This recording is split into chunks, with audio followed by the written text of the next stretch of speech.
Welcome folks to this channel of Department of Psychology, Dr. MGR Educational Research Institute. I am R. Manoj, clinical psychologist. Today our topic is going to be on the pathway which can decide whether you achieve success or not. All our endeavors, all our experiences can be broadly categorized into two parts. One is whether it was successful or we had encountered failure. Even though failures are not permanent and success is also not permanent, our approach to any of our endeavors decide whether we are able to achieve success or we are encountering failure in the endeavor, whether we are able to achieve our goals or we are lagging from achieving our goals. So this video is going to talk about what is the right path you need to adopt if you want to achieve success frequently, even though it may not be always. Just like the experience of success and failure are not the same, the road towards success and failure are also not the same. The pathway you choose, the approach you decide to go with, the efforts you put in the right way, in the right direction, in a consistent manner, decides whether you are successful or not.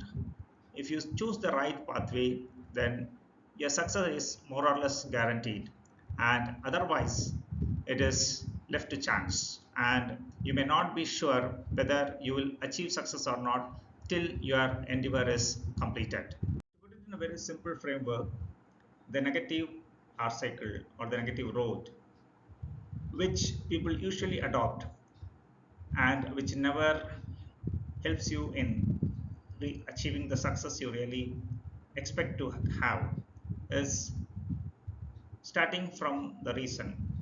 See, when the reason is what you create to achieve a goal, then automatically you are going to adopt a specific path.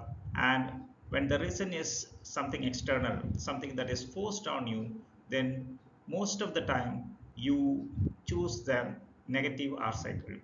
And when you are forced with a reason to work on anything, any endeavors, the initial approach is to react. You never try to think about how you need to work on it, why you need to work on it. You never even bother to think about whether you should really work on it with all your efforts and all your focus and efforts.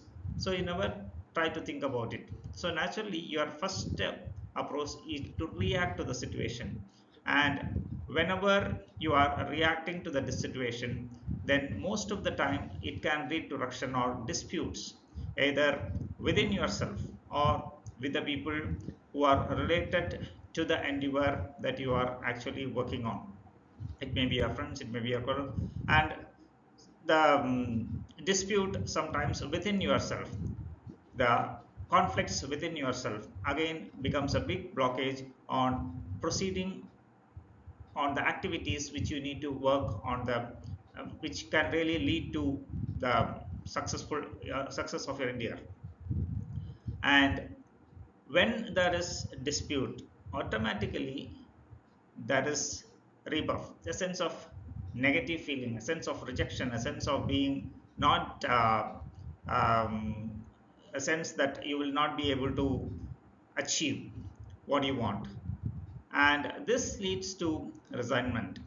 Resentment, you feel that you are not worthy of doing things, you are not capable of doing things, you feel that you are not able to take the right approaches. So a lot of negative feelings you develop on yourself, and again the cycle continues. This particular resentment again prevents you from finding a reason for finding a positive correct reason for doing things in your life.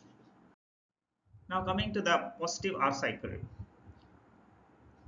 The positive R cycle start with the positive reason or a reason which is internal.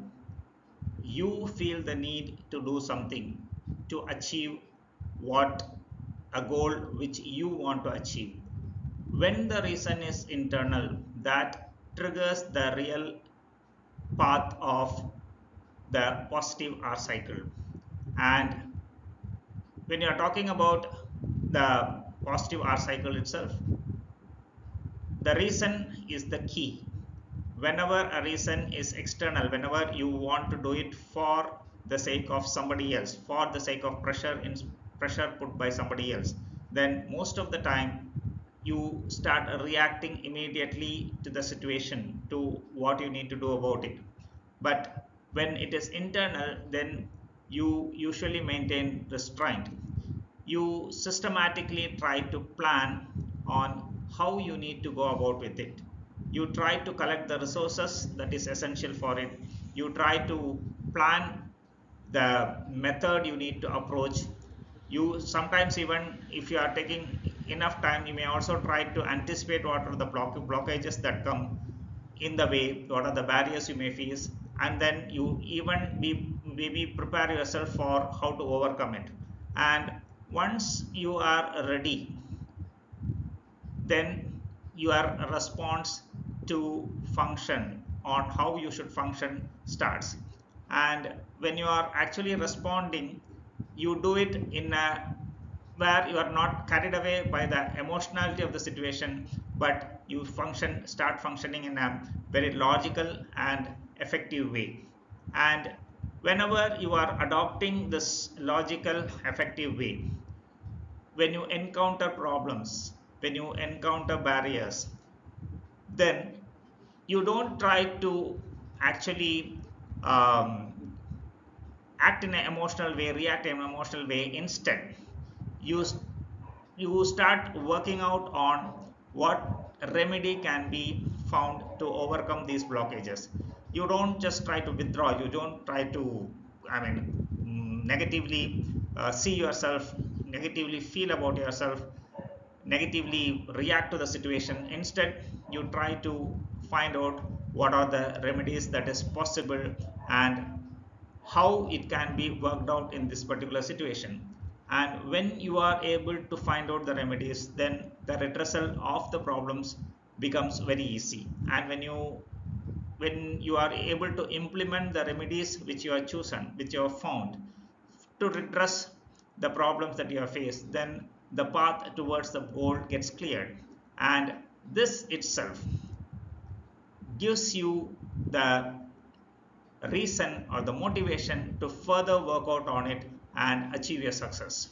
Now, it is for you to decide, the ball is in your court, whether you want to use the negative R cycle or you want to adopt the positive R cycle in your life if you want to be successful.